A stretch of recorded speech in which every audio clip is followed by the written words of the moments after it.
মেয়েরা তো মায়ের শাড়ি পরতে পারে আর ছেলেরা, তাই আমি ভাবলাম এই ঈদের পাঞ্জাবিটা আমি আমার মায়ের শাড়ি দিয়ে সেলাবো। আর অনেক খোঁজাখুঁজির পর আমি আর আমার মা মিলে একটা পছন্দ করি, যেটা নিয়ে আমি চলে গেলাম টেরি বাজারে। পাঞ্জাবির জন্য বাটন আর প্যান্ট সিলেক্ট করার পর এখন পালা সেলানোর। যেহেতু ঈদের আর কিছুদিন বাকি, আই এম নট শিওর যে কোনো টেলার এটা সেলাই নেবে কিনা। কিন্তু কবি খুশি কবি গমের একটি লাইন মনে পড়ে গেল, वो क्या है ना कि हमारे में कहावत है, लखनऊ ना कुर्ता पठानी सलवार तब लगे मर्द वरना लगे बेकार।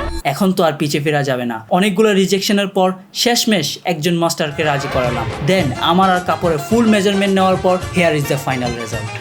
बाबुल की गलियां ना छड़ के जाना, पागल दीवाना इसको समझाना।